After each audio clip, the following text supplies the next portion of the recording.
Essa explanação do Nicola, ela foi razoável, né? Eu diria Razoável? muito boa, mas ela foi Que razoável. maldito, meu. Que Então, eu acho assim, ó. Vale Você um achou carimbinho razoável, do Matheus? Mickey? É um carimbinho do Mickey, boa, essa é boa. Você achou Vale. razoável, Matheus? Achei boa. Obrigado. Ai, ai.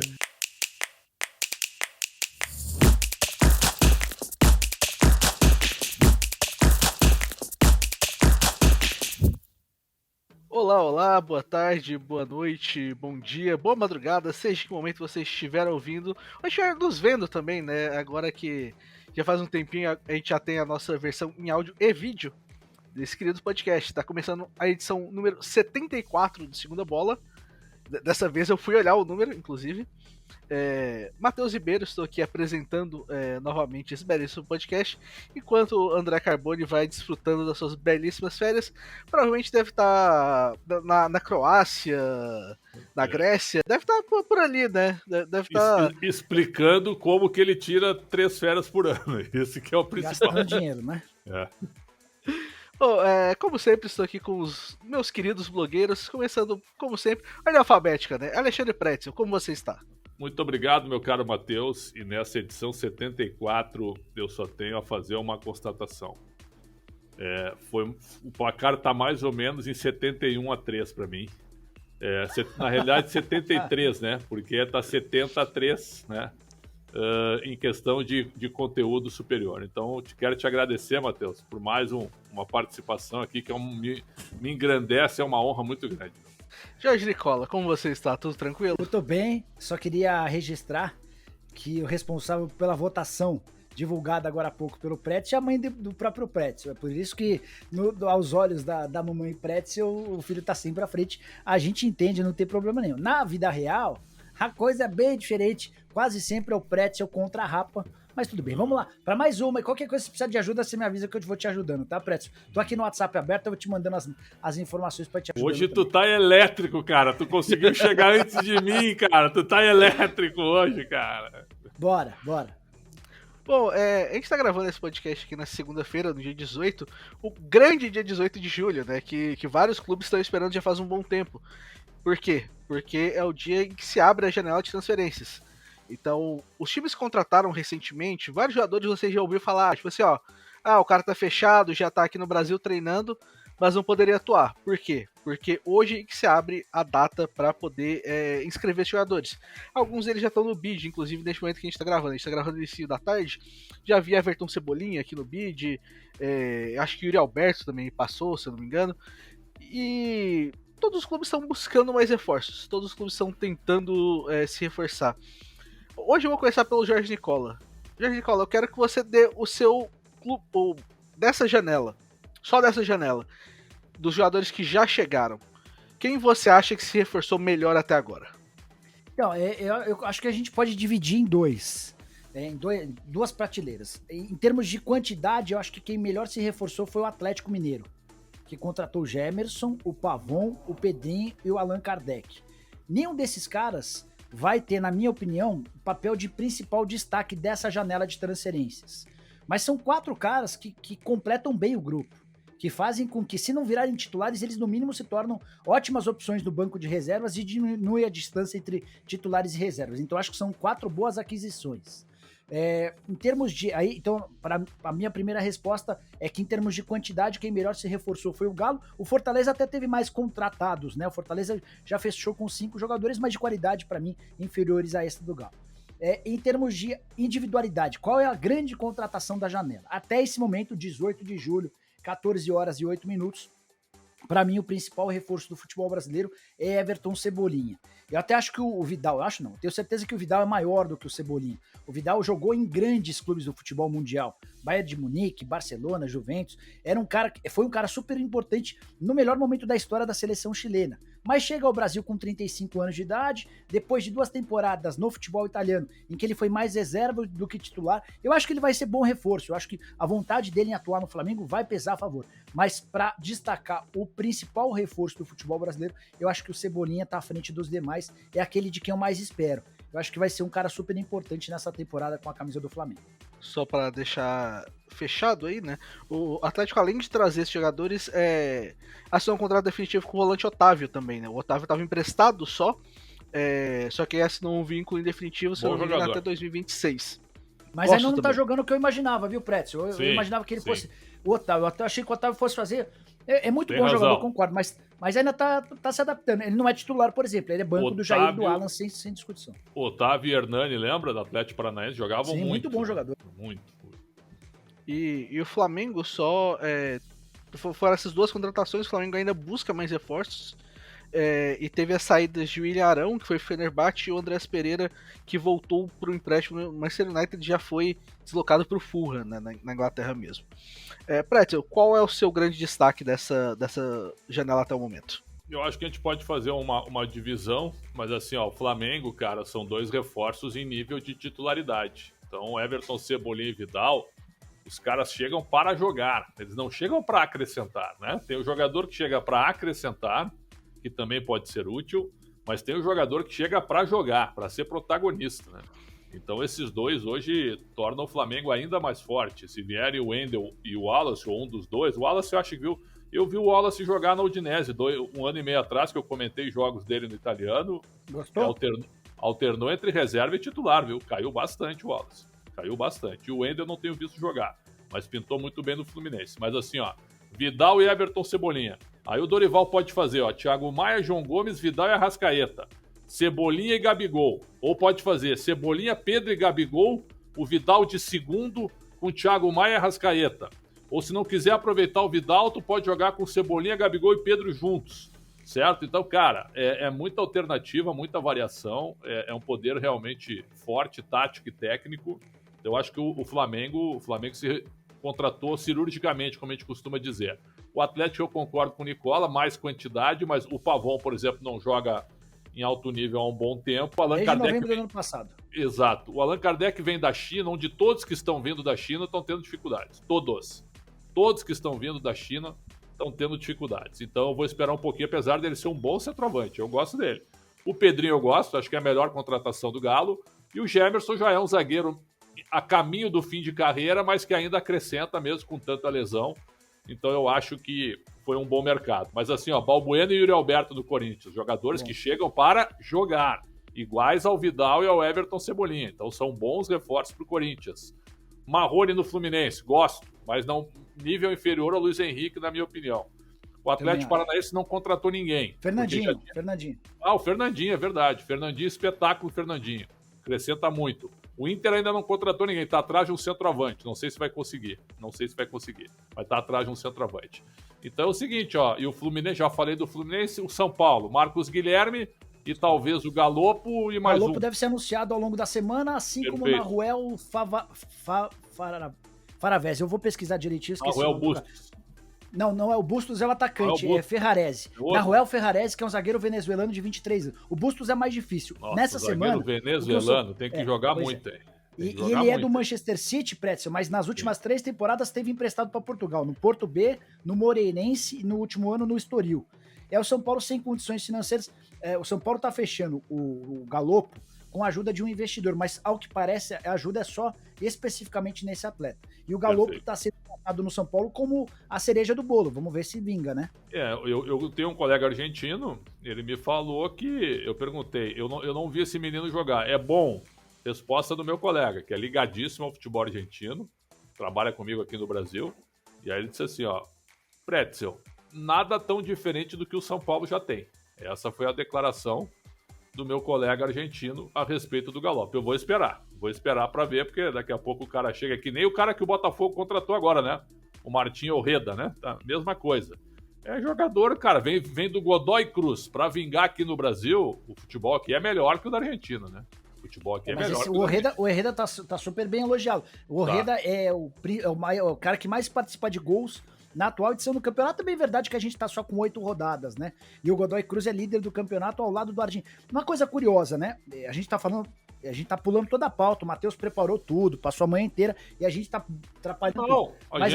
a gente tá fazendo um balanço do que a gente pensa para depois a gente entrar em algumas coisas pontuais assim, aí, imagina. A gente tava falando dos caras que já foram contratados, aí agora eu e você já estamos desvirtuando tudo. Porque a gente tá falando do Orreda, argentino do Godoy Cruz, atacante, 23 anos de idade, 4 milhões de dólares, 80%. O Botafogo tem um acerto verbal, falta definir a data em que ele vem. A gente tá falando do Juliano Galopo, volante, 23 anos de idade, pertence ao Banfield, é tratado por muitos na Argentina como o novo Paulinho, porque é um volante que pisa toda hora na área adversária e já tem 8 gols marcados. Deve ir para o São Paulo por 6 milhões de dólares, 90% dos direitos econômicos. E a terceira negociação no condicional, que envolve Argentina e Brasil, é do Fausto Vera, volante, 22 anos de idade, pertence ao Argentinos Júniors, passagem por todas as bases da seleção argentina. Esse é mais primeiro volante, embora também tenha muita condição física. Ele tem negociações avançadas com o Corinthians, pode se transformar em reforço alvinegro, algo entre 4 e 6 milhões de dólares por 70% a 80% dos direitos. Então a janela para nós, da Europa, ela fecha dia 1º de setembro, né? Para nós ela fecha... 15 de agosto. 15 de agosto fecha para nós. Então até lá, muita gente vai contratar. Alguns vão contratar até na pressão. Entende o que eu estou dizendo? Daqui a pouco nem precisam, mas vão lá e buscam, né? E esquecemos do Palmeiras, né? Com esses dois argentinos, Merentiel e Lopes, que eu acho que são jogadores em nível de titularidade do Palmeiras. O Flaco é uruguaio. Não, Merentiel. O Merentiel é uruguaio.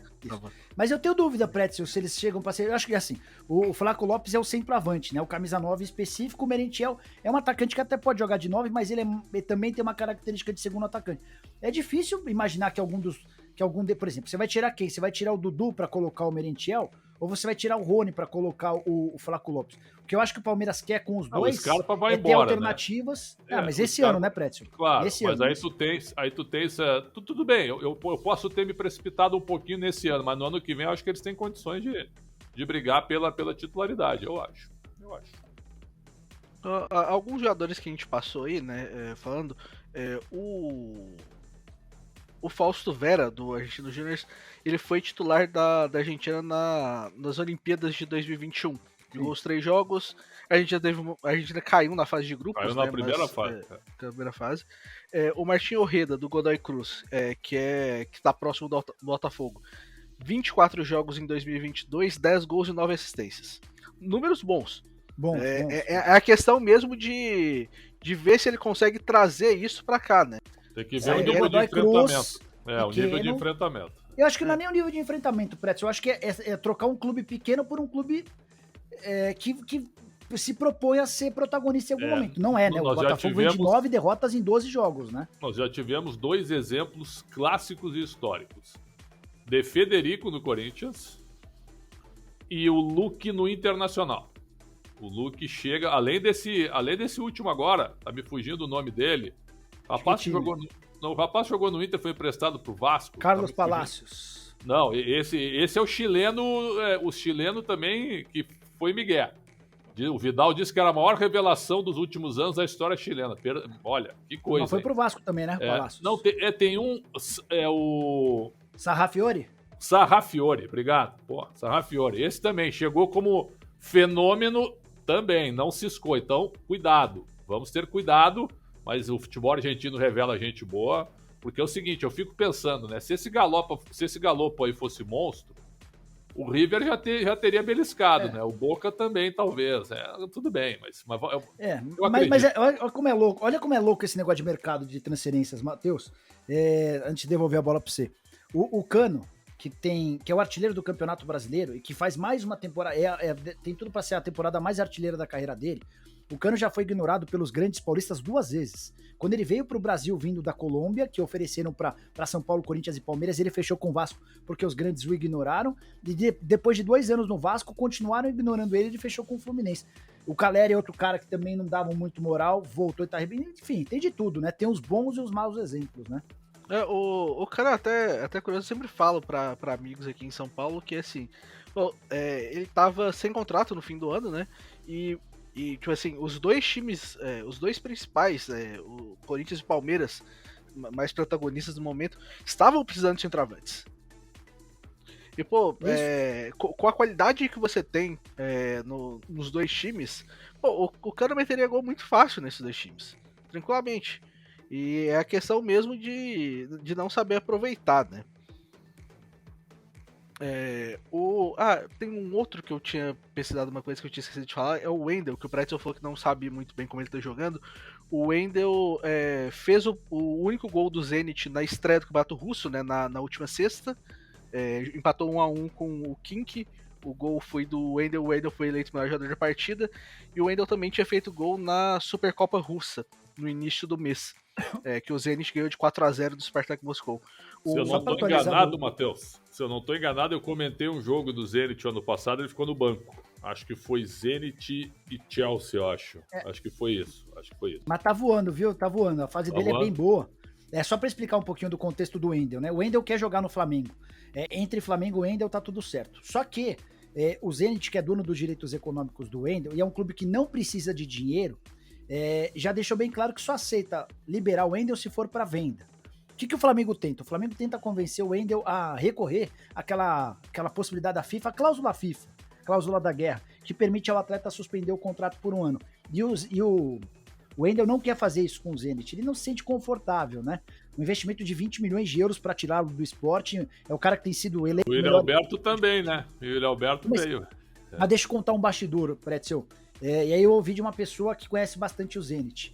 Dos brasileiros, Claudinho, Wendel, Malcom, Douglas Santos e Yuri Alberto, o único que não havia decolado na temporada passada era o Yuri Alberto. Então, mas assim, já?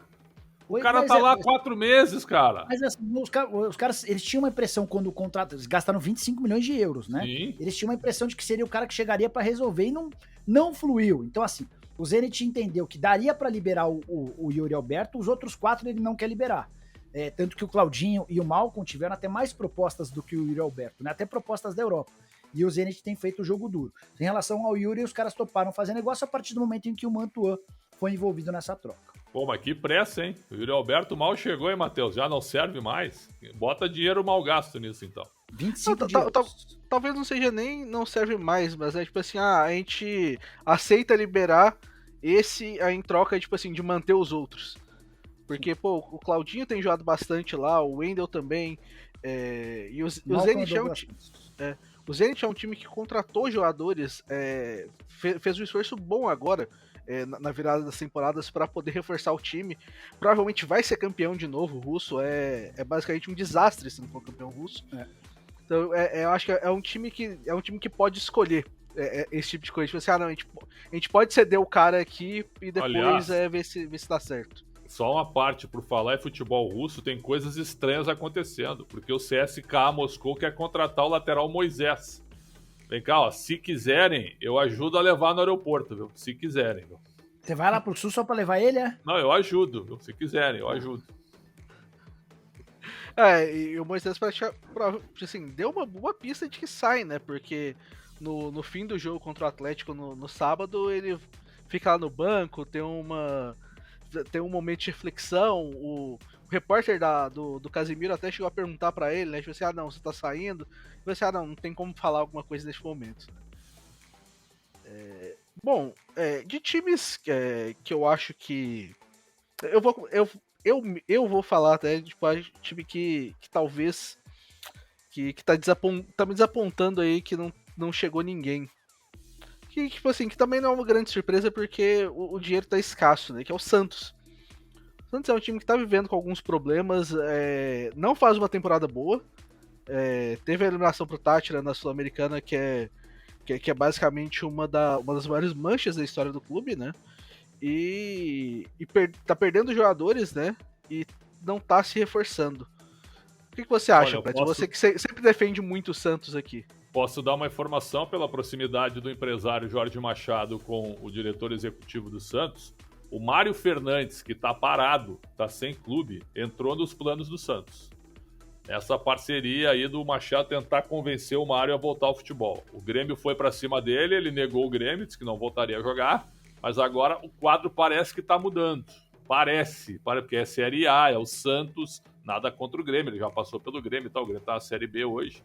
Então assim, ó, eu não descartaria como uma grande surpresa, viu, meu caro Matheus, o Mário Fernandes aparecer no Santos, o que para mim seria um reforço de primeira linha hoje para o time que o Santos tem. Mas disparado hoje, um reforço de primeira linha.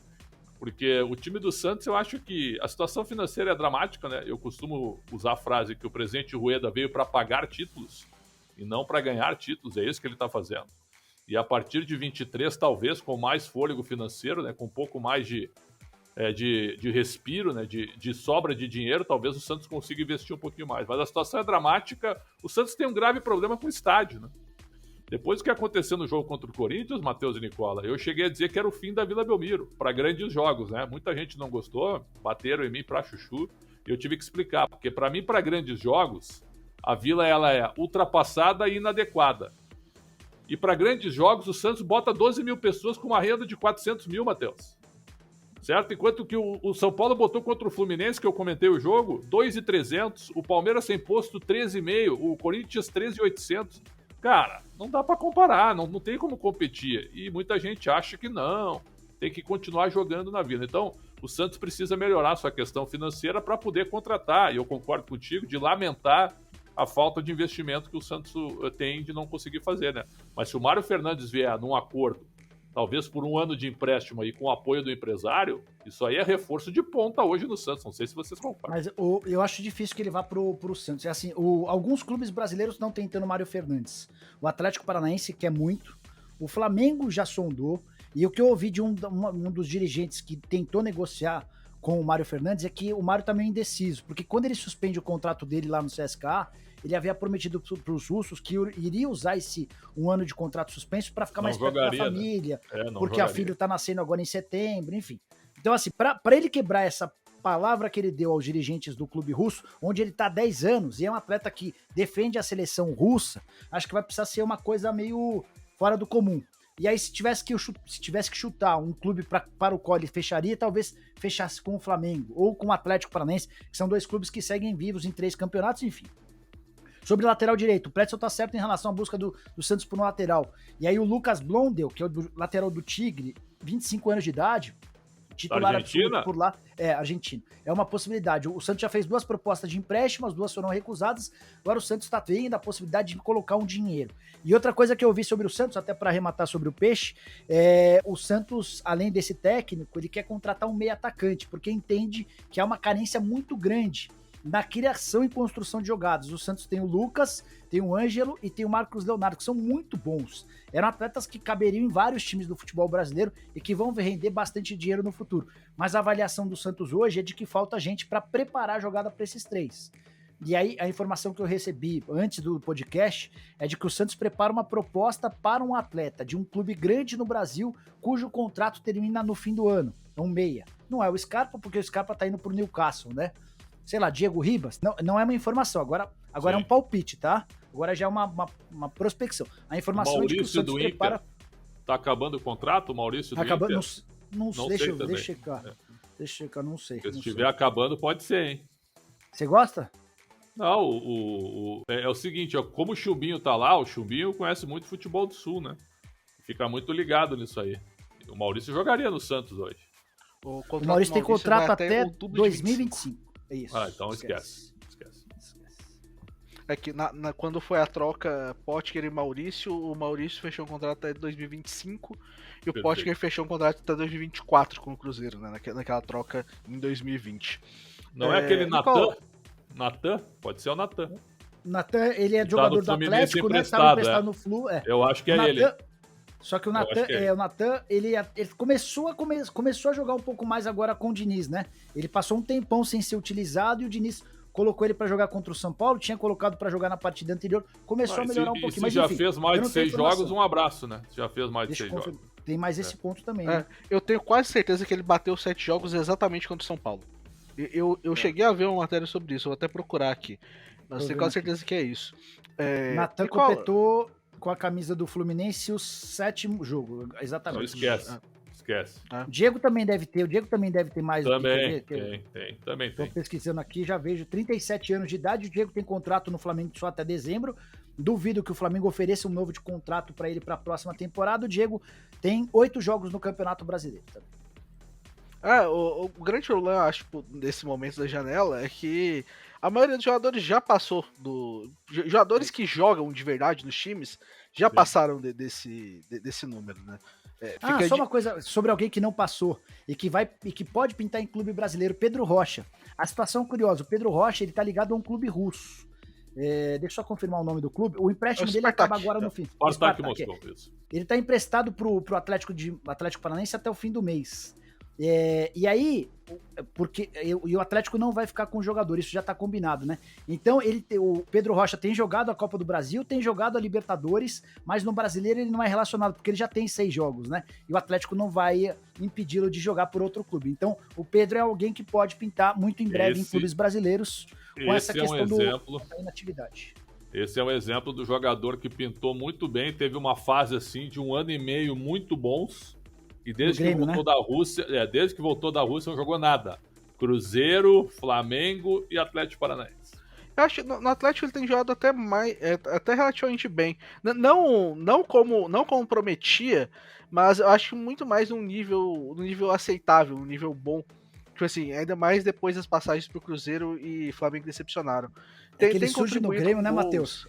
Ele surge no Grêmio pra jogar o nível que o Cebolinha jogou, que o Ferreira no melhor momento jogou, era aquela geração, aqueles atletas que no Grêmio arrebentaram, né? E depois nunca mais. Um dos pontos, acho que que a gente mais são mais discutidos já faz um bom tempo. O próprio torcedor do Palmeiras já tem reclamado disso há bastante tempo. Abel Ferreira tem reclamado que o Palmeiras não tinha um 9. Era um dos poucos. Basicamente o pedido que o Abel mais fez desde que o Abel tá aqui no Brasil, né? De que o clube não tinha um 9. E traz 2 jogadores, o José Flaco Lopes, argentino do Lanús, comprado por 10 milhões de dólares, e o Miguel Merentiel do Defensa e Justiça por 80%, 1,5 milhão de dólares. Você acha que esses jogadores conseguem resolver o problema do Palmeiras? Ou o Palmeiras exagera nessa questão de ter um problema no camisa 9? Entre Merentiel e Navarro, né? Quem é que você pega? O Merentiel é um cara já mais experiente, né? Se bem que o apelido dele é bem bombástico, né? La Bestia, né? Esse tipo de apelido é de cara que resolve. Mas porque aqui no Brasil, tomara que ele não vire La Besta, né? Entre nós, né? Tomara. Porque eu acho que ele é um jogador que mostrou qualidade no Defensa e Justiça, principalmente nos jogos contra o Palmeiras. Principalmente. Isso chamou a atenção do Palmeiras. O Navarro é aquele jogador que brilha numa Série B, onde o time joga para ele, né? E aí ele chega num time maior tecnicamente, numa série maior, e aí ele chega para resolver. E aí ele não resolve, porque aí ele recebe uma bola só. No Botafogo ele recebia 4, fazia um gol. No Palmeiras ele recebe uma para fazer. Se bem que ele já fez aí 8, 9 gols, pegando esses times fracos da Libertadores, aproveitando bem as oportunidades. Então eu acho que o Merentiel vai ser titular. Acho que vai ser titular com a saída do Scarpa. Nós teremos um ataque entre Dudu, Rony e Merentiel. E o Lopes como opção. Já me falaram que os dois estão treinando muito bem. Alguns rasgando mais elogios até o Lopes, pela maneira rápida de jogar no ataque. Eu quero ver para crer, né? A gente tem que ver com a bola rolando, porque tese é o que não falta, né, meu ídolo Matheus? Eu realmente vi alguns bons relatos também da questão dos dois treinando, né? O Palmeiras até postou alguns vídeos mostrando, e acho que até o Palmeiras faz bem com os dois de ter a oportunidade de trazê-los antes pro Brasil, para já se acostumarem com o time, já pegarem uma rodagem, porque, quando puder estrear, pode colocar, até eles, hoje o Palmeiras joga, né, na segunda, só que os dois ainda não podem jogar porque você tem que inscrever o jogador até um dia antes, né? Nas regras da CBF. Mas eu acho essa iniciativa do Palmeiras muito boa, porque eu acho que você já ajuda os jogadores a se ambientarem muito mais fácil. Você não bota os caras a fazer prova de fogo já de início, né? Não tem a menor dúvida. Eu acho bem interessante, sem dúvida. Uma coisa que tá rolando, uma discussão que tá rolando no Palmeiras, mas também em outros clubes, Matheus, e toda vez que tem janela de transferências envolvida, é sobre o limite de estrangeiros, né? O Palmeiras, com a chegada de um uruguaio e de um argentino, ele estourou o limite, ele foi para 6 atletas, né? Estrangeiros, 6 gringos. E você só pode relacionar para uma partida, independentemente de ser titular ou reserva, 5. Tem alguns clubes brasileiros que brigam, que pleiteiam junto à CBF um aumento do limite de estrangeiros, e acho que é um tema legal para a gente discutir. Eu sou contrário, porque se você permite mais do que 5, se com 5 já tem clube com 8 estrangeiros, com 7 estrangeiros, imagina se você aumenta para 7 atletas estrangeiros, você vai ter time com 10. E a consequência é básica, os caras vão contratar e vão tirar espaço de atleta da base. Entre ter a oportunidade para atleta da base e não investir em qualquer estrangeiro, eu prefiro que seja dessa maneira. Eu acho que o limite de 3 estava muito bom, viu? 3 estava bom. Com 5, assim, ó, eu colocaria 3 podendo jogar e 5 no elenco. Eu faria isso. Hoje 5 podem jogar e você pode ter 200 no elenco. Eu acho que o número de 5 tá bom. Acho que não precisa aumentar, também acho que não precisa diminuir. Tá um número bom.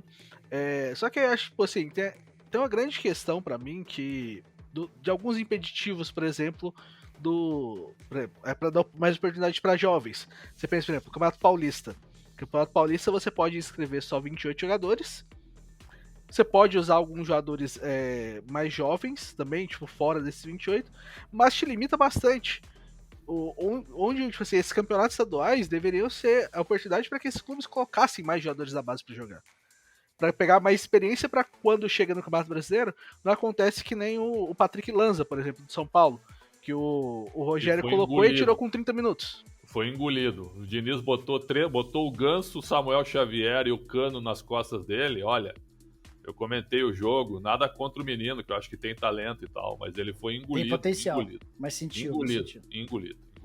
É que aí você pega e precisa dar a primeira oportunidade para um menino desse, por exemplo, um menino promissor, menino que é bem visto dentro do clube, num jogo contra um time que você tá brigando por cima na tabela. Já que o São Paulo teve na quinta-feira teve que jogar jogou a Copa do Brasil, e aí vem jogar no domingo de novo já um jogo também grande. Um jogo contra o Fluminense, que é um dos principais clubes do Brasil, e que também tá brigando na parte de cima. E aí você acaba tipo, ignorando você acaba limitando essas oportunidades de dar mais rodagem para esses meninos. Você acaba tipo, contribuindo para isso, para que o São Paulo poderia muito bem ter ido buscar, por exemplo, um lateral esquerdo estrangeiro, ao invés tipo, de dar confiança pro menino, porque ele nunca jogou. Aí vai olhar, tipo, o cara jogou com o Campeonato Argentino, jogou com o Campeonato Uruguaio, já jogou, tipo, já jogou contra oponentes profissionalmente. Tu tá trazendo um grande exemplo, que esse exemplo, ele não é que ele tenha calado a nossa boca, mas ele melhorou, que é o Gabriel Neves. O Gabriel Neves, quando é cotado no São Paulo, o que a gente ouvia? É o baita volante uruguaio que tá surgindo, né? Seleção e não sei mais o que e tal. E ele chegou aqui, o Crespo queria, todo mundo queria, o Santos queria. E aí ele chegou aqui, cara, o início dele foi muito fraco, né? Ele só não foi devolvido, Pretzel, porque ele rescindiu o contrato no Nacional para fechar com o São Paulo. Ele fechou um contrato de empréstimo e aí o São Paulo tem que comprar os direitos dele mesmo, do próprio Gabriel. Entendi. Mas em determinado momento do ano, o Gabriel tava bem queimado. Isso mudou hoje, o Gabriel tá jogando bem, o São Paulo agora vai ter que fazer força para comprar. Mérito do Rogério Ceni. Mas só uma curiosidade sobre outro estrangeiro que veio como uma aposta, mas super badalado, né? O torcedor tem isso de badalar o estrangeiro, né? Facundo Milan. É o menino que veio para a base no ano passado, no momento em que o São Paulo não tinha centroavante. E quiseram transformar esse menino na salvação do time principal. Ele não conseguiu jogar nunca como titular na base, foi sempre reserva do Juan. Na Copa São Paulo de Juniores desse ano, ele fez um jogo só e em fevereiro completou 21 anos de idade. Passou a deixar de poder jogar, por exemplo, no Sub-20. O São Paulo estava tentando, desde fevereiro, se livrar do atleta. Conseguiu agora, nesse final de semana, o Facundo Milan foi pro Montevideo Wanderers. Então, por isso que não dá para contratar, por isso que você não pode aumentar muito o estrangeiro, limite estrangeiro, senão os caras começam a fazer aposta com estrangeiro, e aí você tira espaço do menino da base, cara. O Internacional trouxe o menino lá, Juan Cuesta, o Cuestinha, né? Atacante o Internacional colombiano. Adora, né? Adora. Atacante colombiano. Meu Deus, credo, cara. Pô, sabe? É o novo Asprilha, né? Nossa Senhora.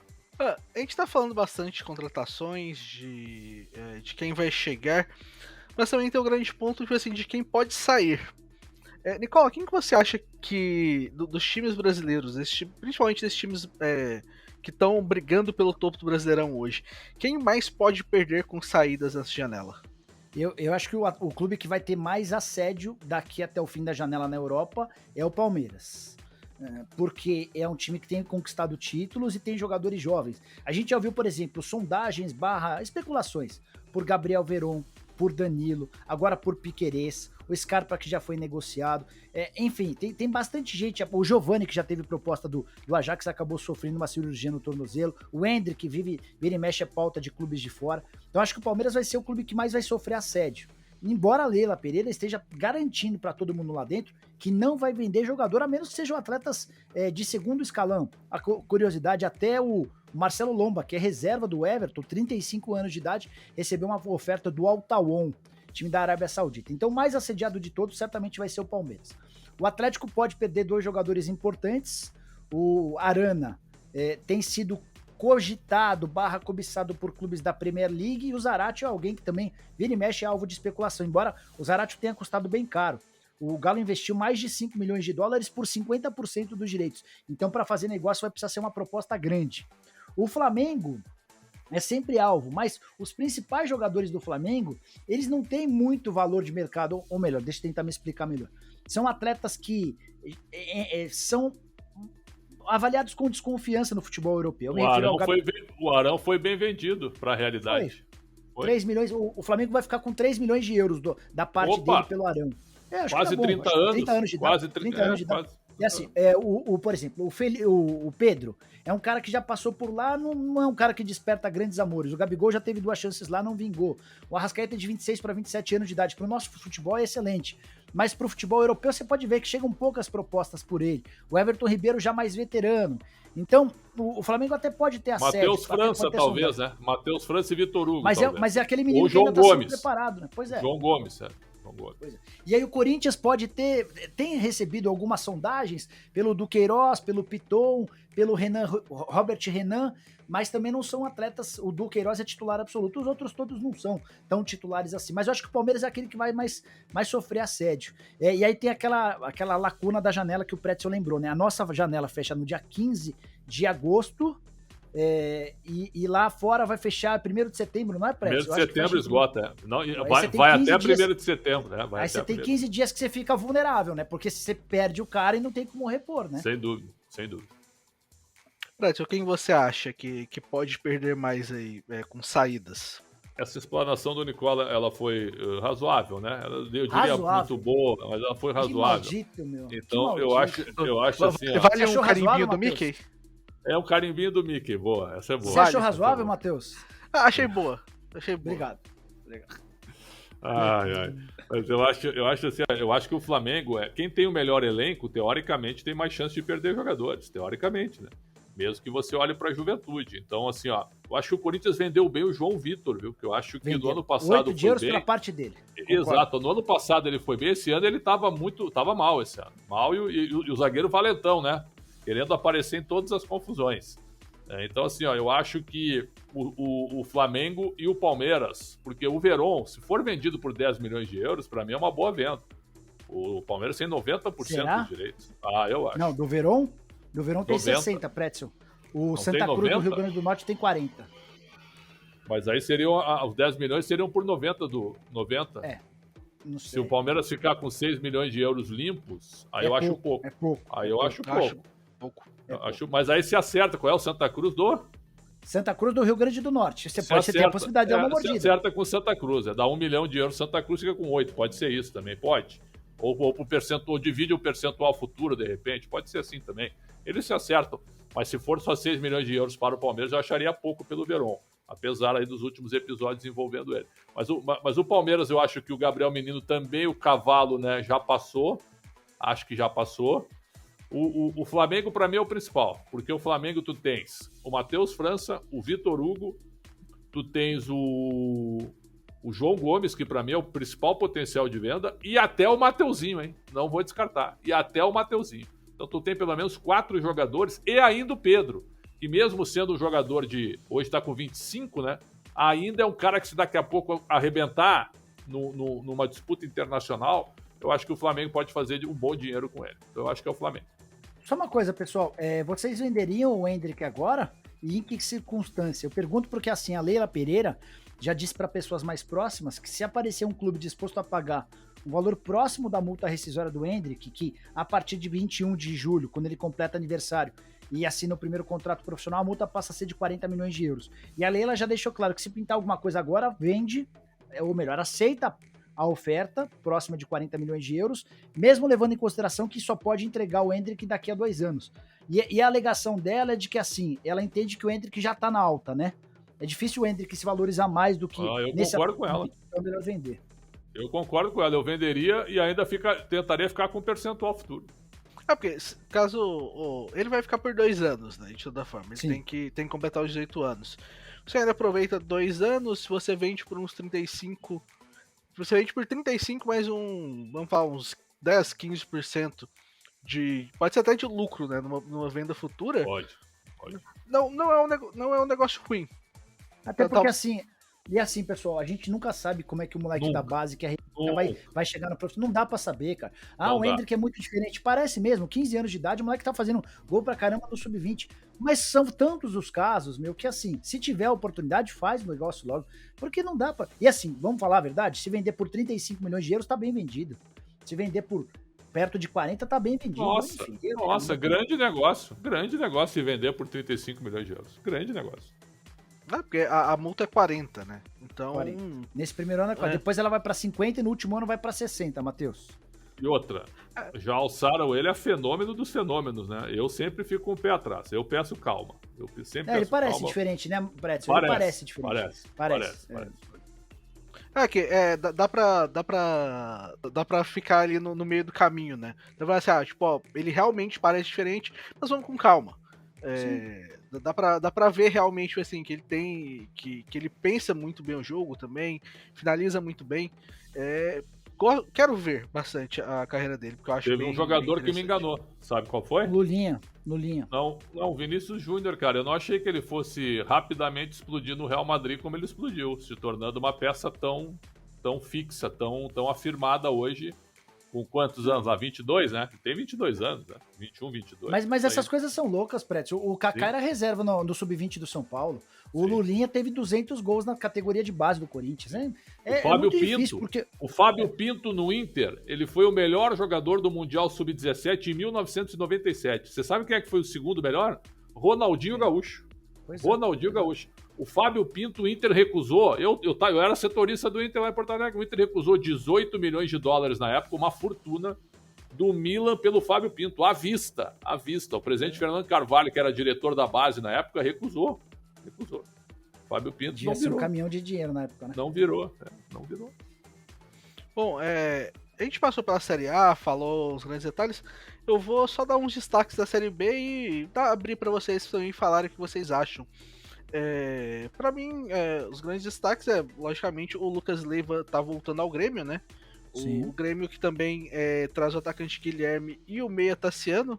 Tassiano que é adorado pela torcida do Grêmio, né? Só que não.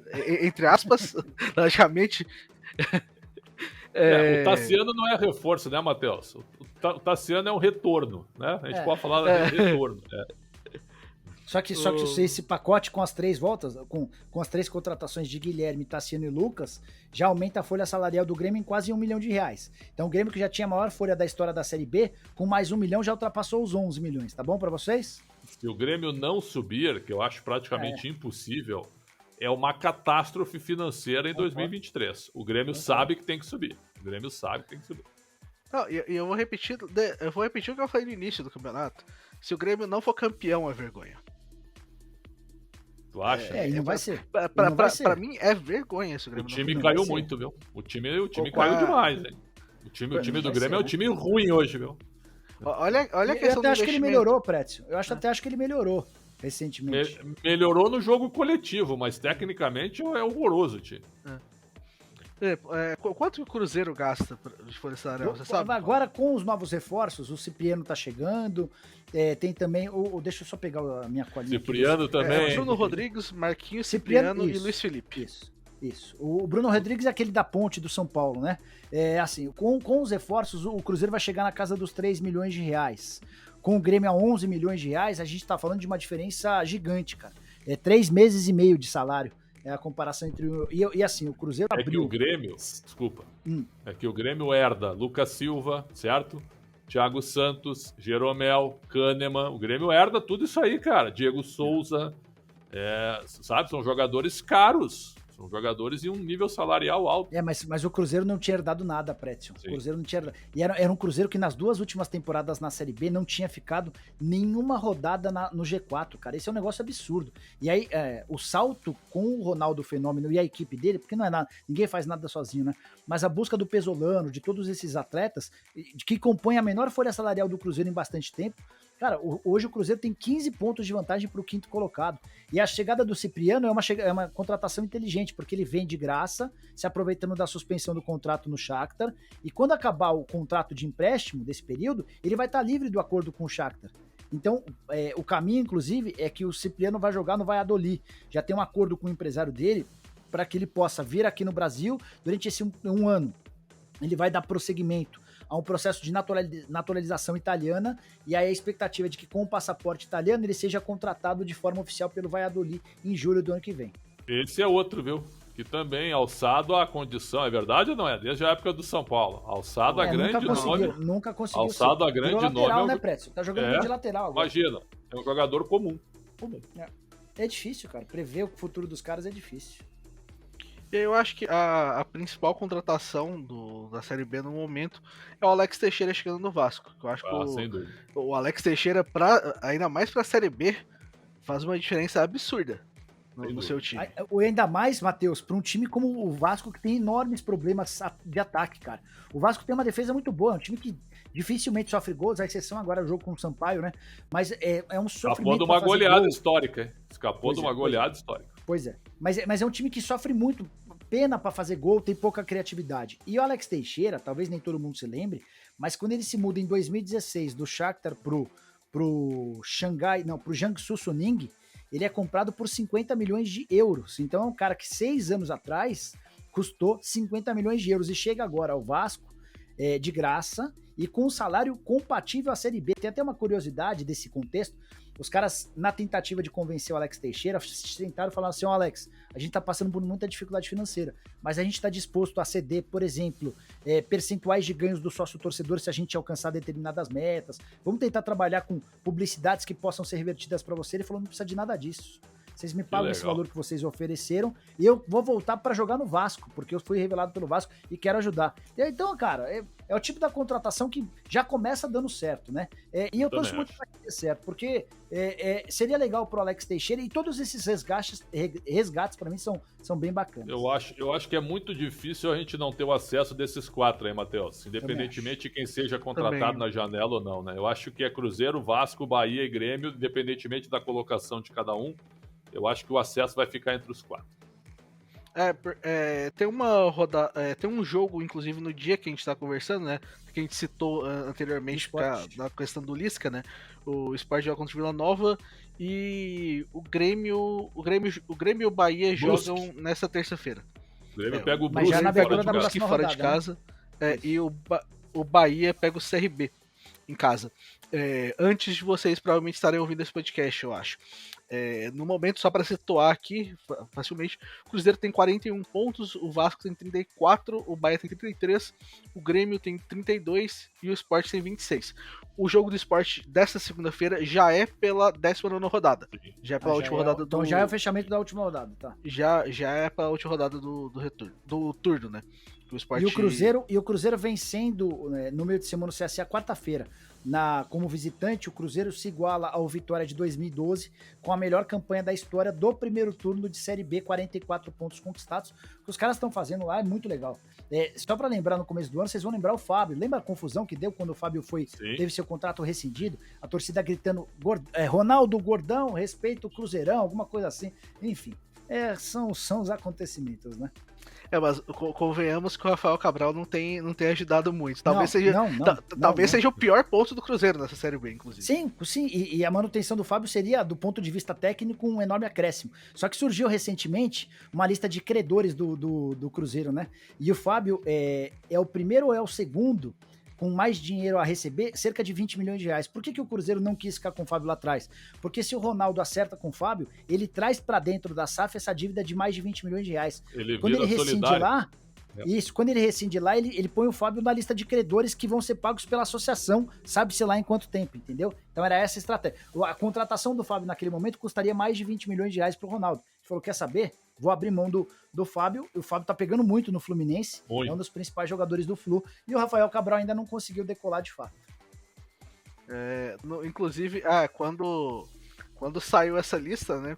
Inclusive fizeram a escalação titular dos credores do Cruzeiro, né? Eu consegui achar aqui rápido. É o Quem Fábio que eram os dois primeiros? Boa, lembra aí. O Fábio com 20 milhões e 700. Edilson, 2 milhões. Dedé, 16,6 milhões. Léo, 9 milhões. Dodô, 15 milhões. Henrique, 1 milhão 488. Ariel Cabral, eu acho, 2 milhões e 500. Marquinhos Gabriel com só 143 mil, pouca coisa. Thiago Neves, 10 milhões. Pedro Rocha, Moreno. 3 milhões. Pedro Rocha, Fred, 3 milhões. 48 milhões. Porque Pedro Rocha, 3 milhões. Eu acho que pra mim a grande questão, a gente comentou no podcast passado sobre a questão do Fred, do processo do Atlético, eu acho que esse valor tá incluído aqui. Eu não tenho certeza, mas... Certamente, é bem provável.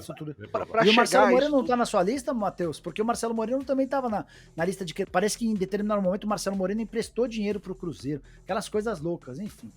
Mas imagina se assumir um clube com esse tamanho de confusão, cara. O Ronaldo foi muito corajoso, cara. Eu posso até falar que eu conversei com pessoas de um grupo estrangeiro que falaram que não chegariam nem perto do Cruzeiro. Por causa de tudo que aconteceu, né? De todos os acontecimentos. Bom, vamos chegando aqui ao fim desse podcast. Alexandre Pretzel, quer deixar sua consideração final? Eu quero dizer, a única confirmação que eu posso fazer é que eu não saio na janela do meio do ano, viu? Eu fico, viu? Então outros... eu estarei aqui com vocês, viu? Na próxima edição do podcast, viu? Eu não saio na janela do meio do ano. Então, para mim é uma honra. Você tem alguma informação privilegiada sobre o meu futuro? Olha, eu sei agora que tem propostas, viu? Mas todas bem abaixo do que tu vale. ninguém chega na multa. Ninguém chega na multa. Então é isso, viu, meu caro Matheus? Acho que o Campeonato Brasileiro se fortalece, porque os principais times terão novidades. E, infelizmente, o nosso Brasil, ele tem um campeonato pré-janela e um pós-janela, que são coisas, assim, impressionantes. Mas é a vida, a gente vai tocando desse jeito. E lembrando que o nosso calendário termina no dia 13 de novembro, hein? 13 de novembro, porque tem a Copa do...